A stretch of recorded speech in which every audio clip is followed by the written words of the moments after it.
के नाम पर वोट मांगकर सत्ता की मलाई खाने वाले मोदी के राज में भारत ने करीब 300 वीर सपूतों को 54 से ज्यादा आतंकी हमलों में खोया है।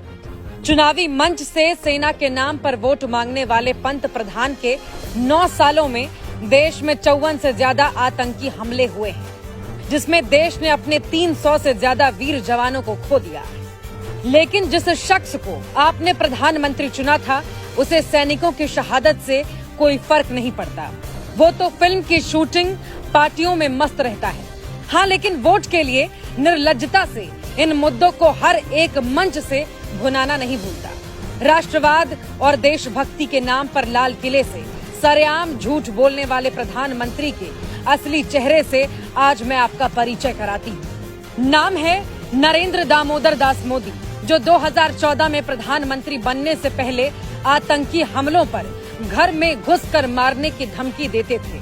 56 इंच का सीना और लाल आंख दिखाकर डराने की बात करते थे। लेकिन प्रधानमंत्री बनने के बाद जब जब देश पर आतंकी हमले हुए, इनकी घिघी बंध जाती है। दुश्मन का नाम सुनते ही इनका सीना सिकुड़ जाता है। गजब तो ये है कि इजराइल में चल रहे तनाव पर मोदी परेशान हो जाते हैं, मन विचलित हो जाता है, लेकिन देश के शूरवीरों की शहादत पर इन्हें रत्ती भर भी शोक नहीं होता। जब से इन्होंने कुर्सी संभाली है, तब से लेकर आज तक देश में 54 से ज्यादा बार आतंकियों ने हमारे ऊपर हमले किए हैं, जिसका खामियाजा हमें अपने करीब 300 जवानों की शहादत देकर चुकाना पड़ा है। लेकिन मजाल है, पंत प्रधान की जुबान से एक शब्द भी निकला हो। 2014 में 5 आतंकी हमले हुए, जिसमें 27 सुरक्षा बलों की हत्या कर दी गई। साल 2015 में देश में 9 आतंकी हमले हुए, जिसमें 27 जवान शहीद हो गए। साल 2016 में 18 आतंकी हमले हुए, जिसमें 82 जवान शहीद हुए।